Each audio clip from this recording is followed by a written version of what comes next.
السلام عليكم ورحمة الله وبركاته.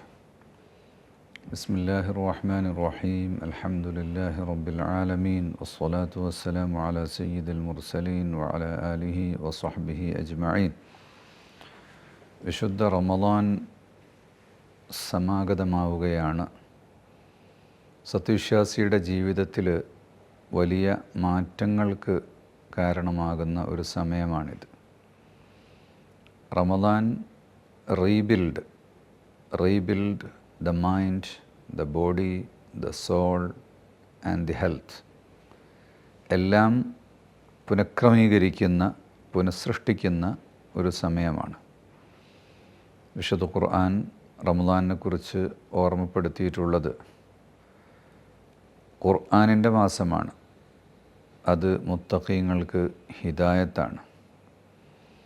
അപ്പോൾ തഖ്വ അധിഷ്ഠിതമായൊരു ജീവിതം നയിക്കുക എന്നതാണ് മനുഷ്യൻ്റെ ലക്ഷ്യം. അതിന് സഹായകമാകുന്നതാണ് നോമ്പ്. അസ്സൗമു ജുന്നത്തുൻ, അസ്സൗമു വിഖായത്തുൻ. നോമ്പ് ഒരു സംരക്ഷണമാണ്, ഒരു പരിചയമാണ്, തെറ്റുകളിൽ നിന്നുള്ള തടവാണ് നോമ്പ് എന്ന് പറയുന്നത്. അപ്പോൾ അവൻ്റെ ഹൃദയത്തെയും ശരീരത്തെയും ശുദ്ധീകരിക്കൽ നോമ്പിലൂടെ നടക്കുന്നുണ്ട്.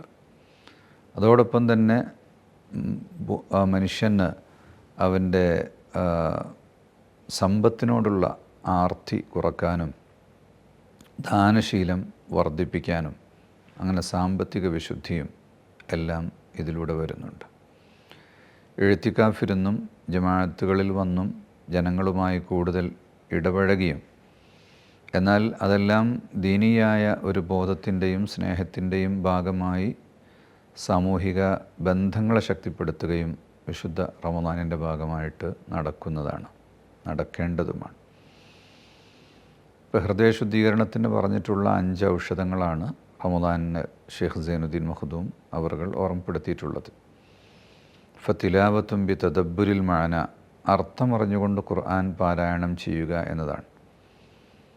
അപ്പോൾ കഴിഞ്ഞ വർഷം അർത്ഥം അറിയില്ലായിരുന്നു, ഈ വർഷം എത്ര അർത്ഥം അറിയാം? അപ്പോൾ ഒരു ഫാത്തിഹയുടെ അർത്ഥമെങ്കിലും പഠിച്ചോ? കഴിഞ്ഞ വർഷം ഫാത്തിഹയുടെ അർത്ഥം പഠിച്ചവരാണെങ്കിൽ ഈ വർഷം ഒരു 10 സൂറത്തുകളുടെ അർത്ഥം പഠിച്ചോ?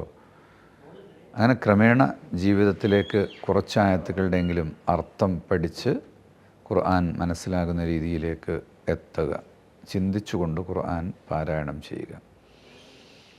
ഖിയാമുലൈലിൻ, രാത്രിയിലെ നിസ്കാരമാണ് മറ്റൊന്ന്. ഇതെല്ലാം മനസ്സിനും ശരീരത്തിനും ആരോഗ്യം നൽകുന്നതാണ്. ഖിയാമുലൈൽ എന്നത്, ഖിയാം എന്ന് പറഞ്ഞാൽ നൃത്തം എന്നാണ് അതിൻ്റെ അർത്ഥം. എന്ന് പറഞ്ഞാൽ നീണ്ട നിസ്കാരം ആണ് അതുകൊണ്ട് പ്രത്യേകമായ ഉദ്ദേശ്യം. ഒരു ഖത്മെങ്കിലും റമളാൻ മാസത്തിൽ നിസ്കാരത്തിൽ തീർക്കണം. ഒന്നുകിൽ ഇമാമായി ഓതിക്കൊണ്ട്, അല്ലെങ്കിൽ മഅ്മൂമായി കേട്ടുകൊണ്ട്. അപ്പോൾ ആദ്യ ദിവസം മുതൽ തന്നെ ഖത്മ് അവസാനിക്കുന്നത് വരെ ഒരു ദിവസവും മുറിഞ്ഞു പോകാതെയും ഇടക്ക് നഷ്ടപ്പെട്ടു പോകാതെയും തക്ബീറത്തുൽ ഇഹ്റാമോടുകൂടി തന്നെ ഇമാമിൻ്റെ കൂടെ നിസ്കരിച്ച് ഫാത്തിഹ മുതൽ നാസ് വരെയുള്ള ഭാഗങ്ങൾ മുഴുവനും കേട്ടുകൊണ്ട് ഒരു ഖത്മ് തീർക്കണം. അതിനു പുറമെ നാം നോക്കി ഓതുന്നത് വേറെ ഖത്മായിട്ട് അത് വേറെയും തീർക്കണം. വത്തളറു ബിസ്സഹർ, അത്താഴ സമയത്തുള്ള കരഞ്ഞു പ്രാർത്ഥന, മനമുരുകിക്കൊണ്ടുള്ള, ഹൃദയം പൊട്ടിക്കൊണ്ടുള്ള, കണ്ണൊലിച്ചുകൊണ്ടുള്ള പ്രാർത്ഥന, അത് എല്ലാ ദിവസവും ചെയ്യാൻ നമുക്ക് ഒരുക്കം വേണം. വമുജാലസാത്തു സ്വാലിഹീൻ, സ്വാലിഹീങ്ങളുമായി കൂടിയിരിക്കുക. വലിൽ ബത്തുനിൽ ഖല, കാലിയായ വയറ്, അതാണല്ലോ നോമ്പിനുണ്ടാകുന്നത്. മുജാലസാത്ത് സ്വാലിഹീൻ, സ്വാലിഹീങ്ങളോട് കൂടെ ഇരിക്കുക എന്നത് സാധ്യമാകുന്നത് പരമാവധി സമയം മസ്ജിദിനകത്താവുക. റമളാൻ മാസത്തിലെങ്കിലും മസ്ജിദിനകത്തു വെച്ച് ദുനിയവിയായ ഒന്നും സംസാരിക്കുകയില്ല എന്നൊരു ദൃഢപ്രതിജ്ഞ ചെയ്യുക.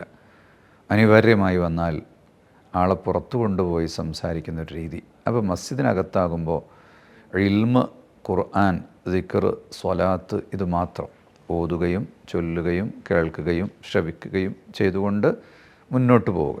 അപ്പോൾ അവിടെ ജനങ്ങളുമായുള്ള ഒരു സഹവാസമുണ്ടാകും. അത് സ്വലാഹിൻ്റെ ഒരു സഹവാസമായി മാറുകയും ചെയ്യും. ഇപ്പോൾ മദീനത്ത് ജാമിഉൽ ഫുതൂഹിൽ നമ്മൾ പതിവായി സുഹബത്തിൻ്റെ കൃത്യമായ തർത്തീബുകൾ കൊണ്ടുവരാറുണ്ട്. അബ്ദുൽ മജീദ് അഹ്സനി ചങ്ങാനിയുടെ നേതൃത്വത്തിൽ കഴിഞ്ഞ വർഷമൊക്കെ ഉണ്ടായിരുന്നത് പോലെ ഈ വർഷവും ഇൻഷാ അല്ലാഹ് സുഹബത്തിൻ്റെ പ്രത്യേകമായ പരിപാടികളുണ്ടാകും, ഇഅ്തികാഫ് ജൽസയുണ്ടാകും. എന്നാൽ ഏത് നാട്ടിലായിരുന്നാലും പാലിക്കേണ്ട ഒരു രീതിയെയാണ് ഇവിടെ ഓർമ്മപ്പെടുത്താൻ ഉദ്ദേശിക്കുന്നത്. ഇപ്പോൾ സുഹബത്ത് സ്വാലിഹീൻ ഉണ്ടാകണം, ഇൽമിൻ്റെ മജ്ലിസുകളിലും മറ്റുമായി സമയം കൂടുതൽ ചെലവഴിക്കണം. പിന്നെ വലിൽ ബത്തുനിൽ ഖല എന്ന് പറഞ്ഞാൽ വയറ് കാലിയാക്കുക എന്നത് പകൽ സമയത്ത് പട്ടിണി കിടക്കുന്നു, ഭക്ഷണവും പാനീയവും ഒന്നുമില്ലാതെ വയറ് എംറ്റിയാക്കുകയാണ്. എന്നാൽ രാത്രി എന്താണ് കഴിക്കേണ്ടത്? ഇമാം ഗസാലി റളിയല്ലാഹു അൻഹു പഠിപ്പിക്കുന്നത്, നോമ്പല്ലാത്ത കാലത്ത് രാത്രിയിൽ എന്താണോ കഴിക്കുന്നത് അത്ര തന്നെ നോമ്പുകാലത്തും കഴിക്കാവൂ. പകലിൽ കഴിക്കുന്നതിനെ ഒഴിവാക്കുക എന്നതാണ്. അല്ലാതെ പകലിന് പകരം രാത്രി കഴിക്കുക എന്നിട്ട് പകൽ ഒഴിവാക്കുക എന്നല്ല അതുകൊണ്ട് ഉദ്ദേശിക്കുന്നത്. രാത്രിയിൽ സാധാരണ കഴിക്കുന്ന ഒരു ചെറിയൊരു അത്താഴം അത് ഇഫ്താറിൻ്റെ സമയത്ത് കഴിക്കുക.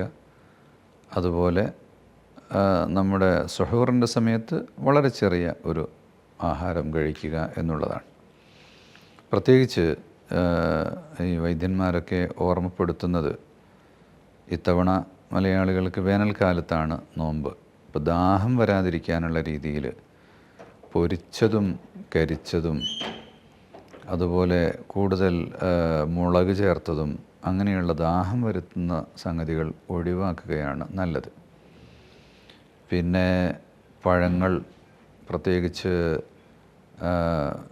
ഫോസ്ഫറസ് ഒക്കെ കൂടിയ പഴങ്ങൾ, വാഴപ്പഴം പോലുള്ളത്, അതുപോലെ തൈര്, അങ്ങനെയുള്ള കാര്യങ്ങളൊക്കെയാണ് കഴിക്കേണ്ടതെന്ന് പറയാറുണ്ട്.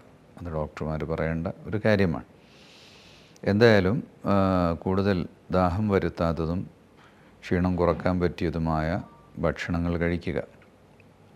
അങ്ങനെ കുറഞ്ഞ ഭക്ഷണത്തിലൂടെ ശരീരത്തെ ക്ലീൻ ചെയ്തുകൊണ്ടിരിക്കുക എന്നുള്ളതാണ്. അപ്പോൾ 10 ദിവസം കഴിയുമ്പോൾ മനുഷ്യനിൽ വലിയ മാറ്റങ്ങളുണ്ടാകും ശരീരത്തിൽ. 20 ദിവസം നോമ്പ് കഴിയുമ്പോൾ അതിനേക്കാളേറെ മാറ്റമുണ്ടാകുമെന്നാണ്. വിയർപ്പ് കൂടുതലുണ്ടാകും, ശരീരത്തിൽ നിന്ന് മാലിന്യങ്ങൾ പുറത്തു പോകും. അതുകൊണ്ട് തന്നെ വൃത്തിയും ശുദ്ധിയും ഉണ്ടാകാൻ വേണ്ടി കുളിക്കണം. ഇപ്പോൾ റമദാനായതുകൊണ്ട് രാത്രി കാലത്ത് കുളിക്കൽ സുന്നത്താണ്. അപ്പോൾ ആ സുന്നത്തിൻ്റെ നിയത്തോടു കൂടി തന്നെ ആദ്യത്തെ രാത്രി തന്നെ കുളി ആരംഭിക്കുക. അത് നോമ്പ് തുറന്ന് തറാവീഹിൻ്റെ മുമ്പായിട്ടാവാം, ഭക്ഷണം കഴിച്ച് ഉടനെ ആവാതിരിക്കണം. തറാവീഹിൻ്റെ മുമ്പായാൽ തറാവീഹിനൊരു നശാത്ത് കിട്ടും. അതിനു പറ്റിയ രീതിയിലുള്ളൊരു സമയക്രമം ഇല്ലെങ്കിൽ തറാവീഹ് കഴിഞ്ഞതിന് ശേഷം കുളിച്ച് ഖുർആൻ പാരായണമോ മറ്റോ ചെയ്യുക. ഉറക്കം കുറക്കണമല്ലോ നോമ്പുകാലത്ത്. അപ്പോൾ കുറച്ച് പകൽ സമയം കൈലൂലത്ത് നിർബന്ധമായും എടുക്കുക. കൈലൂലത്ത് ചെയ്യുമ്പോൾ അത് അത്താഴം കഴിച്ച് സുബ്ഹി നിസ്കരിച്ച ഉടനെ എന്നതിൽ നിന്ന് മാറി സുബ്ഹി നിസ്കരിച്ച് ഇഷ്റാഖിൻ്റെ സമയം ആയതിന് ശേഷം മാത്രമേ ഉറങ്ങാവുള്ളൂ. കഴിയുന്നതും കുറച്ച് പിടിച്ചു നിന്നാൽ രാവിലെ ഉറങ്ങാതെ കഴിയും. അത് ളുഹറിന് മുമ്പോ മറ്റോ ആക്കിയാൽ കുറച്ചുകൂടെ നല്ല കാര്യമായിരിക്കും. അങ്ങനെ ആ വയറ് കാലിയാക്കുന്നത് കൊണ്ട് ശരീരത്തിന് ലഭിക്കുന്ന ആ ഗുണം അത് ഹൃദയത്തിന് ശുദ്ധീകരണത്തിന് കാരണമായി തീരും. ഈ ഹൃദയശുദ്ധീകരണം എന്ന് പറയുന്നിടത്ത് തെറ്റായ ചിന്തകളിൽ നിന്ന്, ബാത്തുനിയായ മോശത്തരങ്ങളിൽ നിന്ന് ഹൃദയത്തെ ശുദ്ധിയാക്കുക എന്ന ഒരു കാര്യം പോലെ തന്നെ ഹാർട്ടിന് ബ്ലോക്ക് വരുന്നതും ശാരീരികമായ കേടുകൾ വരുന്നതിനും എല്ലാം ഇത് ഒരു ശുദ്ധീകരണമായി തീരും. അങ്ങനെ ആന്തരികവും ഭൗതികവുമായ മാറ്റങ്ങളുണ്ടാകും. നാം ചിന്തിക്കേണ്ടതും നിയ്യത്ത് ചെയ്യേണ്ടതും അള്ളാഹുവിന് ഇബാദത്ത് ചെയ്യുക, അവൻ പഠിപ്പിച്ച കാര്യങ്ങൾ ജീവിതത്തിൽ പകർത്തുക, അവൻ്റെ പൊരുത്തം കാക്ഷിക്കുക എന്നത് മാത്രമാണ്. അതിലൂടെ അള്ളാഹു മറ്റെല്ലാം തരുന്നുണ്ട്. ഇനി ഒരാൾ ആരോഗ്യത്തെ അതിൻ്റെ ഭാഗമായി ഉദ്ദേശിച്ചാൽ അത് തെറ്റാകുന്നില്ല. ആരോഗ്യം കൂടെ നന്നാവണം. കാരണം ആരോഗ്യം മനുഷ്യന് ഇബാദത്ത് ചെയ്യാൻ വേണ്ടിയാണല്ലോ. അപ്പോൾ അള്ളാഹുവിന് കൂടുതൽ ഇബാദത്ത് ചെയ്യാൻ വേണ്ടി നല്ല ആരോഗ്യവും ഉണ്ടാകണം എന്ന് ഇബാദത്ത് കൊണ്ട് കൂടെ ആഗ്രഹിച്ചാലും അതൊരു തെറ്റാകുന്നില്ല. പക്ഷേ പ്രഥമമായി അതിൻ്റെ ലക്ഷ്യം അള്ളാഹുവിൻ്റെ പൊരുത്തം മാത്രം കാക്ഷിക്കുക എന്നുള്ളതാണ്. അങ്ങനെയുള്ള ഒരു നല്ല റമദാൻ സ്വീകരിച്ച് ആനയിച്ച് അതിനെ നടത്തിക്കൊണ്ടു പോകുന്നതിനുള്ള ഒരു തയ്യാറെടുപ്പ് നമുക്ക് ഉണ്ടാവുക എന്നതാണ് റമദാനിലുള്ള ഒരുക്കം. മാനസികമായ തയ്യാറെടുപ്പാണത്. പിന്നെയുള്ളൊരു തയ്യാറെടുപ്പെന്ന് പറഞ്ഞാൽ വൃത്തിയും വെടിപ്പും വീടും പരിസരമൊക്കെ നന്നാക്കുക, ആവശ്യമായ വിളക്കുകൾ കത്തിക്കുക, വസ്ത്രം സാധാരണ ഉള്ളതിൽ നിന്നൊരു മാറ്റം റമദാനിന് കഴിയുന്നതും വെള്ള വസ്ത്രങ്ങളാക്കുക, അയഞ്ഞ വസ്ത്രങ്ങളാക്കുക, കൂടുതൽ ടൈറ്റ് ഫിറ്റായിട്ടുള്ളതും മറ്റുമൊക്കെ ഒഴിവാക്കി റമദാൻ കാലത്ത് ഒരു നല്ല വസ്ത്രം, തല മറക്കുന്നത് പതിവാക്കുക, താടി വയ്ക്കാത്തവർ താടി വയ്ക്കാൻ തുടങ്ങുക. അങ്ങനെ സുന്നത്തുകൾ വർദ്ധിപ്പിക്കാൻ വേണ്ടി ശ്രമിക്കുക. മിസ്വാക്ക് ജീവിതത്തിൻ്റെ ഭാഗമായിട്ട് കൊണ്ടു നടക്കുക. ഇങ്ങനെയുള്ള കാര്യങ്ങളാണ് നോമ്പിനോടനുബന്ധിച്ച് നമുക്ക് വേണ്ടത്. ഇൻഷാ അല്ലാഹ് ആവശ്യമായി വന്നാൽ ഇനിയും നമുക്ക് കാണാം, സംസാരിക്കാം എന്ന് ഓർമ്മപ്പെടുത്തി വിശുദ്ധ റമദാനിൻ്റെ വലിയ പ്രതിഫലമുള്ള ദുആക്കുത്തരം കിട്ടുന്ന ദിനരാത്രങ്ങളിൽ മുസ്ലിം ഉമ്മത്തിൻ്റെ നനോന്മുഖമായ വളർച്ചയ്ക്കും പുരോഗതിക്കും വേണ്ടി പ്രത്യേകം ദുആ ചെയ്യണം എന്ന് ഓർമ്മപ്പെടുത്തിക്കൊണ്ട് വാക്കുകൾ ചുരുക്കുന്നു.